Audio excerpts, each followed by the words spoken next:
Notre mère, l'Afrique. Il est un berceau qui ne cesse de balancer le monde, l'Afrique. Son sol, tissé de mémoire, murmure des berceuses à la lune que seuls les enfants du sable savent comprendre.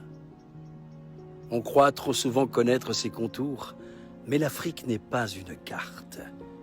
Elle est un pouls, une vibration, une main invisible qui porte le soleil au front.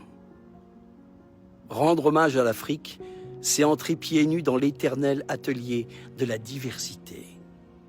C'est apprendre du fleuve Congo l'art de relier les possibles. Des manguiers, l'audace de fleurir même sous le feu. Des griots, la sagesse de réparer les histoires brisées avec des fils d'espoir.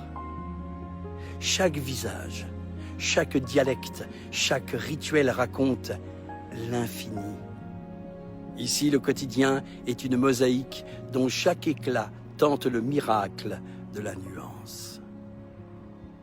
Parfois, le monde regarde l'Afrique avec les lunettes fatiguées de l'habitude. Il voit les cicatrices, il compte les blessures, il oublie les renaissances. Mais l'Afrique n'a jamais cessé de réinventer le matin. Derrière le tumulte, elle offre son cœur sans calcul, généreux comme l'ombre d'un baobab sous lequel les rêves s'abritent à midi. Sa force ne réside pas dans le vacarme, mais dans la patience silencieuse des semences et le courage des mains qui sèment.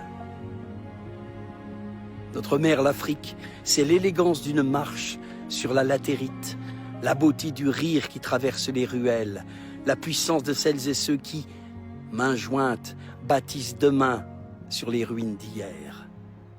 C'est le chant clair des femmes qui lavent l'espérance au bord du Nil, le regard de l'enfant qui découvre son avenir dans le reflet d'une calebasse.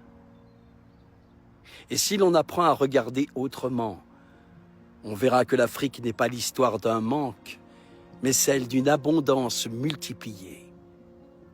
Sa richesse n'est pas toujours visible à l'œil nu.